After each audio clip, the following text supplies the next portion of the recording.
Da da da da da da da da da da. Hello, hello, hello, hello, and welcome to the Black Girl Magic podcast show brought to you by Spreaker Studio, and I am your host, Kathy Evans. Nice to see y'all today. How's your day going so far? I hope it's going good for you. So far, so good. Went to my daughter's doctor's appointment, and my grandbaby and her are doing just fine. And glad to be here, glad to be alive, glad to be amongst the living today. And today we're going to get into the Alec Baldwin situation, and we're going to listen to some things about that man that was holding the prop guns, that's supposed to be in charge of the prop guns. He had been fired twice off some sets, and he didn't look at the gun that killed Helena, and now she leaves behind her husband and her little boy, and he has to grow up without his mom because of this mistake. I don't know why they have prop guns on the set anyway when they have so many other techniques that they can use, and I don't know why they have them on there, and they should be outlawed, and they shouldn't be on there. And then come to find out that they were using that same gun, that prop gun that nobody's supposed to be having their hands on. They was using that gun for target practice. Didn't check and look and see in there. Now Alec Baldwin, he can have a civil suit brought against him because it was his set, it was his movie, and instead of them trying to get the best out of the best to take care of the guns and everything, he went and got somebody. I don't know if his people checked on this dude or checked on him, because I'm sure if they did, they would find out that he had been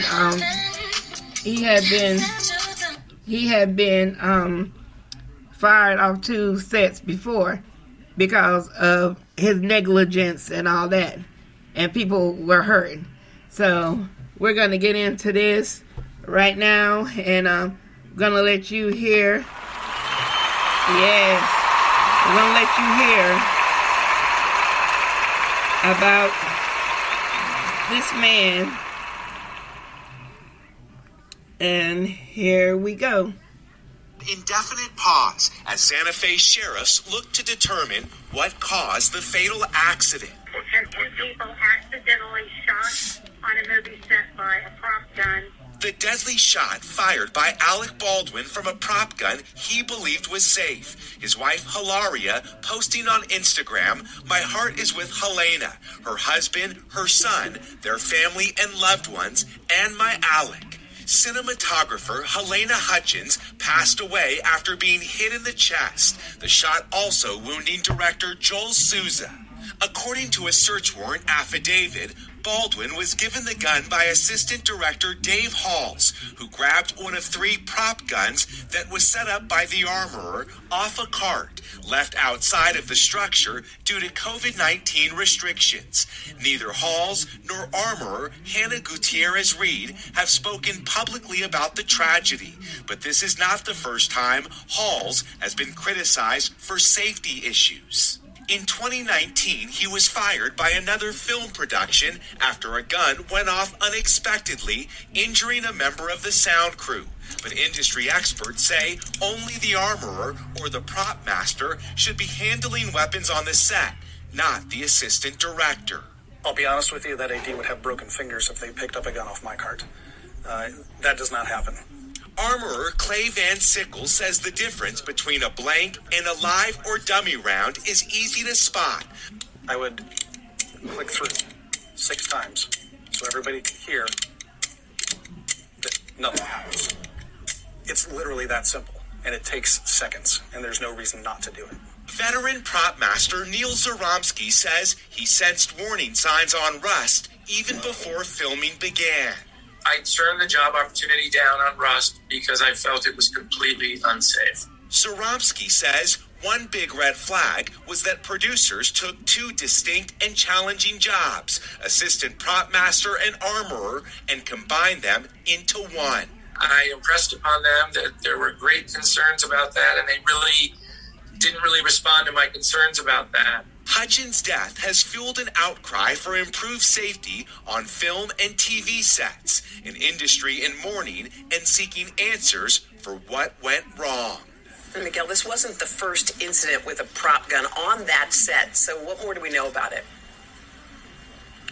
Well, how do we know? There has been multiple misfires on this set during previous days, according to production company officials who actually walked off the set the morning of the shooting.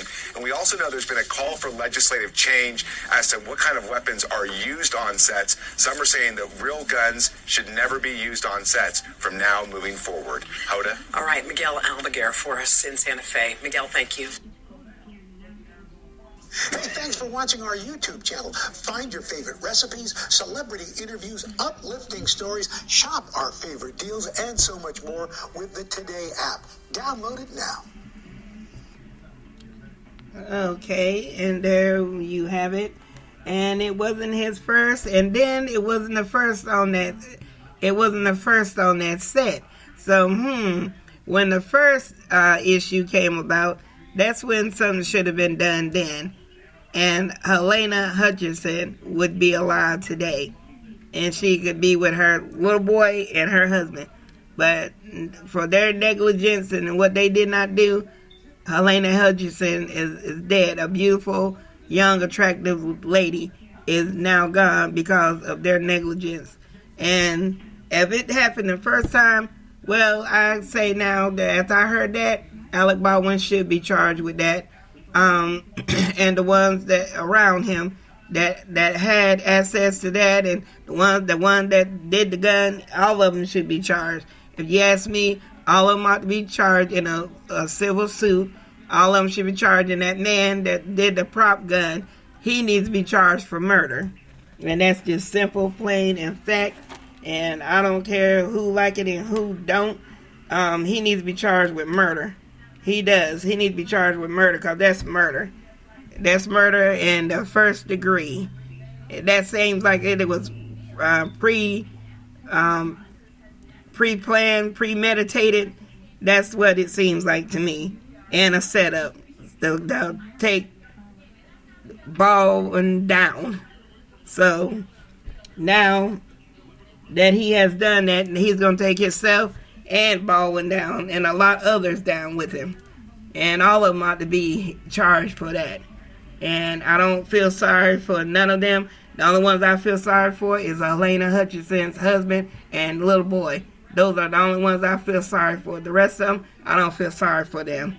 I don't, because they should have known better, and they should have checked out that man thoroughly. They should have did a background check on him. They should have done all that, and they should, instead of them trying to be cheap and go budget, they should have went and got the man that they want. That the man they wanted to take the job. He wouldn't take it because of how they combined it all into one, trying to save money. If you already rich and you already got money, what you trying to save money for? If you're not gonna do the right thing, don't make no movie. If you're not gonna use your resources and the money that you have, don't go out there making no movie. Leave it alone if you're not going to do it the right way. Because, see, innocent people can end up killed or hurt. And now there's one has been killed. And another one has been injured. So, yeah. I think he should be held liable and liable for it and accountable for it, all of them. And the man that was holding that gun, the prop man, he needs to be charged with murder. And I feel that. And I feel that in my spirit. And I feel that in my soul. And I think that's what should be done. I could be wrong or whatever. But I think that's what needs to be done. That needs to be done. It really does. And so I want to jump on here right quick and bring you that.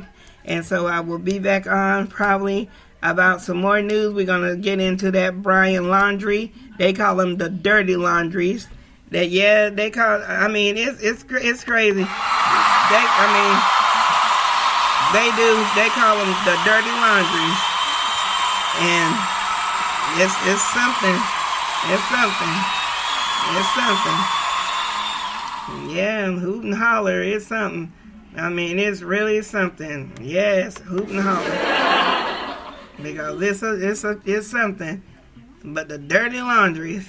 But yeah, we're just about out of time. And I thank you for tuning in to the Black Girl Magic podcast show, brought to you by Spreaker Broadcast and Podcast. And this is your host, the lovely, beautiful, and talented Kathy Evans. Until the next time, see you guys later. Have a rest of blessed day, and I hope your rest of your day is good. I get tongue-tied sometimes, as you can tell. Tongue-tied, tongue-twist, whatever you want to call it. But thank y'all for joining in. Thank y'all for tuning in. Love y'all. Peace and hair grease. I'm just joking. Peace and love. And blessings and love and light. Until the next time, I'm out.